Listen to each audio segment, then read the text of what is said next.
안녕하세요. 3차 시 연명의료에 대해서 알아보겠습니다. 이번 시간에 살펴볼 내용은 연명의료의 일반적인 사항, 연명의료 결정법의 제정 배경과 목적, 내용과 절차, 연명의료 중단 현황입니다. 연명의료란 임종 과정에 있는 환자에게 치료의 효과는 없이 임종 과정의 기간만을 연장하는 심폐소생술, 인공호흡기 착용, 혈액투석, 항암제 투여 등의 의학적 시술을 말합니다. 연명의료와 관련하여 유보와 중단이 있는데요. 유보란 연명의료를 처음부터 시행하지 않는 것이고, 중단이란 이미 시행 중인 연명의료를 중지하는 것을 말합니다. 사실 우리에게는 연명의료라는 말보다 연명치료 중단이라는 용어가 더 익숙한데요. 2013년에 국가생명윤리위원회가 용어를 개정했습니다. 용어 개정과 관련한 부분을 먼저 살펴보고 가겠습니다. 개정 전에 말기 환자의 무의미한 연명치료 중단이란 표현은 임종기 환자의 연명의료 결정으로 바뀌었습니다. 말기라는 표현은 진행기 환자의 구분이 모호하다는 것과 말기라는 말이 다른 오해의 소지가 있다고 판단해 임종기로 개정했습니다. 또 무의미한 연명치료에서 무의미하다는 표현이 가치 중립적이지 않기 때문에 사용하지 않는 것으로 개정됐습니다. 그리고 치료라는 단어는 의료로 개정했는데요. 치료라는 용어가 반드시 시행해야 하는 의료행위로 이해되고 있어서 치료 중단이라고 하면 비윤리적 행위로 오해받을 수 있었기 때문입니다. 또한 중단이란 용어도 결정으로 바뀌었는데요. 연명의료 중단이라는 용어에는 유보의 개념이 빠져 있었기 때문입니다. 그렇다면 우리는 왜 연명의료 결정에 대해서 생각해 보아야 할까요? 다음은 통계청 자료 한국인의 사회지표입니다. 이 자료를 보시면 한국인의 건강수명과 기대수명 간 격차가 약 18년가량 벌어진 것을 확인할 수 있습니다. 우리나라 국민의 기대수명은 꾸준히 늘어서 2018년 기준 82.7세인 것으로 나타났습니다. 이는 10년 전인 79.6세보다 3.1년이 증가한 수준이죠. 하지만 질병 없이 건강하게 사는 기간을 의미하는 건강수명은 2012년에 65.7세보다 오히려 줄어들어 2018년 64.4세로 기록이 되었습니다. 이처럼 해를 거듭할수록 기대수명은 증가하는 반면 건강수명은 오히려 짧아지고 있습니다. 의학의 발달은 평균 수명 연장과 생명과 건강에 기여한 바가 큽니다. 하지만 한편으로는 임종기간이 연장되는, 그래서 오랜 고통 속에 존엄하지 못한 죽음을 맞는 경우가 많습니다. 연명의료에 대해 고민해야 할 때입니다. 우리나라에서는 2018년 연명의료 결정법이 시행되었습니다. 법률 제정의 배경이 되는 판례를 보면서 사회적 배경을 살펴보겠습니다. 1997년 보라매 병원에서는 뇌 수술 후 인공호흡기를 착용하고 중환자실에 있던 환자의 부인이 경제적인 이유로 연명의료를 중단하고 퇴원할 것을 요구했습니다. 환자에 대해서는 환자 가족이 책임을 지겠다고 퇴원 각서까지 썼습니다. 병원은 환자 가족의 요구대로 환자를 집에 이송한 후 인공호흡기 장치를 제거했습니다. 의료진이 떠난 후 5분 후에 환자는 사망했습니다. 이 사건에 대해서 대법원은 인공호흡기를 제거한 의사에게는 살인방조죄를, 연명의료 중단을 요청한 환자의 부인에게는 살인죄를 선고했습니다. 당시 사건의 파장은 매우 컸습니다. 연명의료 중단에 대한 사회적 관심이 촉발되었고, 이 판례로 인해 의사들은 인공호흡기를 떼는 것을 꺼리게 되었습니다. 의사 본인이 살인방조죄의 선고를 받을 수 있었기 때문입니다. 이는 결과적으로 많은 환자들이 치료 효과 없는 연명의료를 중단하지 못하게 되는 사회적 후유증을 낳게 됩니다. 또 다른 판례인 2008년에 발생한 세브란스 병원 김할머니 사건입니다. 76세의 김할머니는 폐암 여부 조직 검사 중에 갑자기 의식을 잃고 인공호흡기와 기타 생명 연장 장치에 의해 중환자실에 있었습니다. 평소 할머니는 자녀들에게 소생하기 힘들 때 인공호흡기는 끼우지 말아라, 기계장치에 의존해 연명하고 싶지 않다라고 밝혔고, 가족들은 인공호흡기 제거를 요구했지만 병원 측은 거부했습니다. 2008년 5월 가족들이 무의미한 연명치료 중지 가처분 소송을 제기했고, 이에 대법원은 2009년 5월 연명의료를 중단해도 된다고 선고했습니다. 이 사건이 가진 의미는 매우 큰데요. 그것은 환자의 자기결정권을 인정한 최초의 판례로 연명의료 장치 제거를 합법적으로 허용한 것입니다. 우리나라가 사실상 존엄사를 인정한 첫 판례인 것입니다. 이러한 환자의 자기결정권이 어떻게 중시될 수 있는지 1990년 미국에서 발생한 사건을 통해 알아보겠습니다. 낸시 크루저는 교통사고로 식물인간이 되어 튜브 급식을 통해 연명하고 있었는데 가족들이 연명의료 중단을 요청했습니다. 법원은 고인이 생전에 의식이 없는 상태에서는 치료 중단을 요청하겠다고 말했다는 친구와 가족들의 증언을 토대로 치료를 중단해도 된다고 판결했습니다. 판결문에는 환자의 치료 거부 권리는 아무도 대신할 수 없다. 그러나 환자가 평소 치료 중단 의사를 말했다는 증언이 있다면 치료를 중단해도 된다고 적혀 있습니다. 이는 연명의료 중단이 생명과 관계된 것이므로 자기 자신만이 결정할 수 있는 권리라는 것을 인정하는 환자의 자기결정권을 존중하는 사례였다고 할 수 있습니다. 이후 연명의료 결정과 관련법이 필요하다는 공감대를 형성하였고 사전 연명의료 의향서 작성 운동이 활성화되는 계기가 되었습니다. 이제 연명의료 결정법에 대해서 알아보겠습니다. 2016년 2월에 제정되고 2018년 2월 4일부터 시행된 이 법의 정식 명칭은 호스피스, 완화의료 및 임종 과정에 있는 환자의 연명의료 결정에 관한 법률입니다. 1997년 보라매 병원 사건 이후 20년 만에 합법적으로 연명의료 중단이 가능해진 것입니다. 이 법은 회복 가능성이 희박한 환자가 임종 과정에 있다는 의학적 판단을 받으면 연명의료를 유보 또는 중단하는 것을 골자로 합니다. 환자의 입장에서 삶의 마지막을 어떻게 보낼지, 어떤 모습으로 임종을 맞이할지에 대한 환자의 자기결정권을 존중하고 그것을 돕는 중요한 법입니다. 그리고 암 환자에게만 국한되어 있는 호스피스 서비스를 일정한 범위의 말기 환자에게까지 확대 적용하고 국민 모두가 인간적인 품위를 지키며 편안하게 삶을 마무리할 수 있게 하는 것을 목적으로 합니다. 2019년 3월 이 법은 일부 개정이 되었습니다.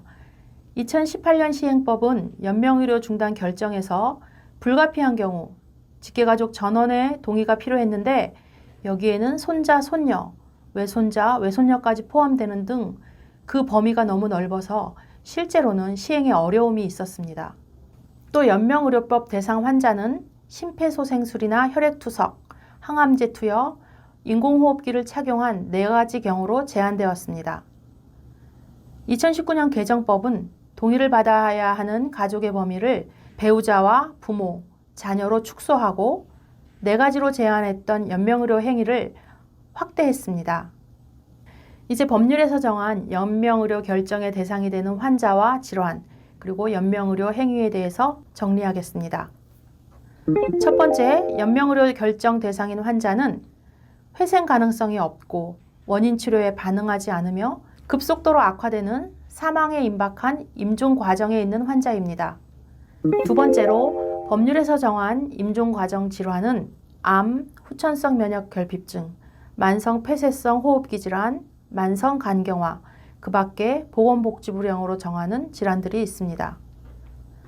세 번째, 연명의료 행위에는 심폐소생술, 혈액투석, 항암제 투여, 인공호흡기 착용의 4가지 외에 체외생명유지술, 수혈, 그리고 혈압상승제 투여가 있습니다.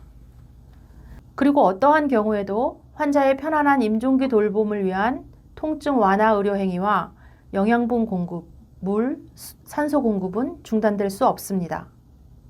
이제 연명의료 결정 절차를 알아보겠습니다. 연명의료를 중단하기 위해서는 먼저 대상 환자가 회복할 수 없는 임종 과정에 있다는 의학적 판단이 있어야 합니다. 담당 의사와 해당 분야 전문의 1명이 이를 판단합니다. 두 번째로, 환자 또는 환자 가족의 의사를 확인합니다. 환자의 의사를 알 수 있는 것으로는 환자가 의사 능력이 있을 때 작성한 사전 연명의료 의향서와 연명의료 계획서가 있습니다. 이것이 없을 때는 평소 환자의 뜻을 알고 있는 환자 가족 2사람 이상의 일치하는 진술로 환자의 뜻을 확인합니다. 이런 모든 방법이 없을 때는 환자 가족 전원의 합의와 의사 2명의 확인으로 연명의료 결정이 이행됩니다. 다음으로 환자가 연명의료 결정에 대한 의사를 밝힌 서류를 살펴보겠습니다. 먼저 환자가 아플 때 작성한 연명의료 계획서가 있습니다. 이것은 말기나 임종 과정에 있는 환자가 담당 의사에게 요청하여 담당 의사가 작성합니다. 담당 의사는 환자에 대한 연명의료 중단 결정이나 호스피스에 관한 사항을 계획해서 문서로 작성을 합니다. 사전 연명의료 의향서는 만 19세 이상이면 누구나 작성할 수 있습니다.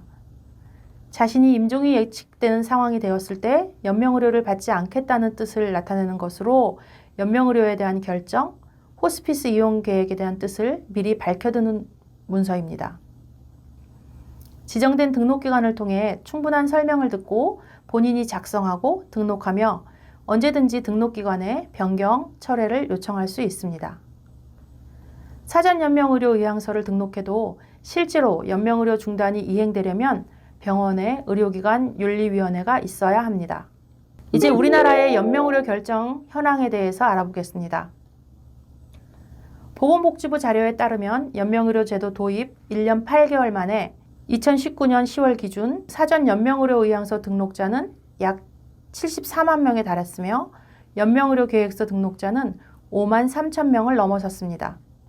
그리고 사전 연명의료 의향서 등록자의 80%와 연명의료 계획서 등록자의 70% 이상이 60대 이상으로 고령층의 참여가 활발한 것으로 나타났습니다.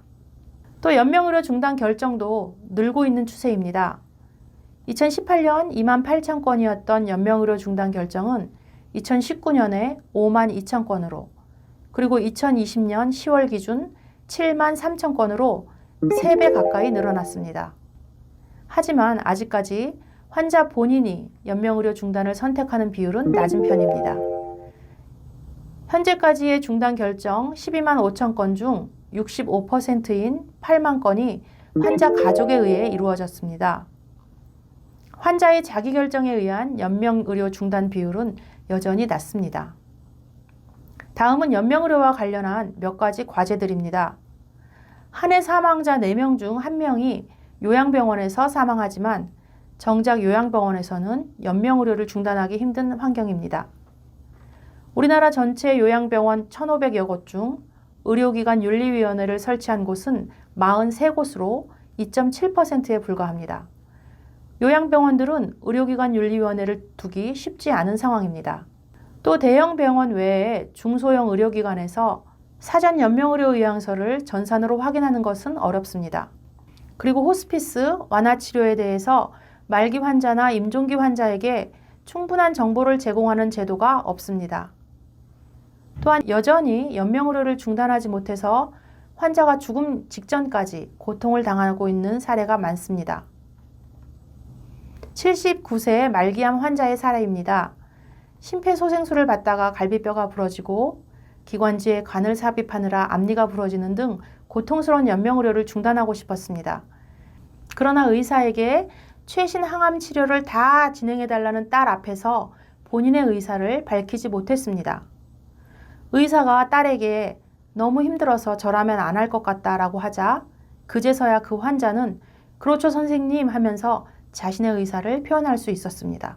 환자 본인은 연명의료를 중단하고 싶어도 가족의 의사로 인해 고통스러운 연명의료를 받고 있었던 것입니다. 또 환자가 연명의료 의향서나 연명의료 계획서를 작성해 두었어도 가족 중에서 선뜻 나서서 연명의료를 중단하자는 말을 주도적으로 못하는 경우도 많습니다. 이렇게 개개인의 환자뿐 아니라 한국인들의 평균적인 죽음의 질은 낮은 편입니다. 영국 이코노미스트 연구소의 2015년 발표에 따르면 한국의 죽음질 지수는 40개국 중에서 18위입니다. 2010년에 32위였던 것과 비교하면 죽음의 질이 좋아진 것으로 보일 수 있습니다. 그렇지만 이 순위 상승은 의료기술의 향상에 따른 것이지 실질적인 죽음의 질이 높아져서가 아니라는 것을 명심해야 합니다. 아직까지 한국인들이 지불하는 치료비와 간병 부담이 너무 크고 대다수 사람들이 병원에서 사망하고 있다는 것, 그리고 호스피스 병상이 부족한 것 등이 해결해야 될 과제로 남아 있습니다. 임종 과정도 환자의 마지막 소중한 삶입니다.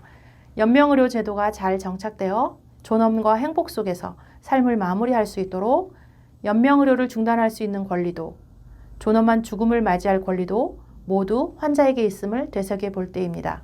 지금까지 웰다인과 관련하여 상속과 유언, 그리고 연명의료에 대해서 알아보았습니다. 그럼 강의를 여기서 모두 마치겠습니다. 감사합니다.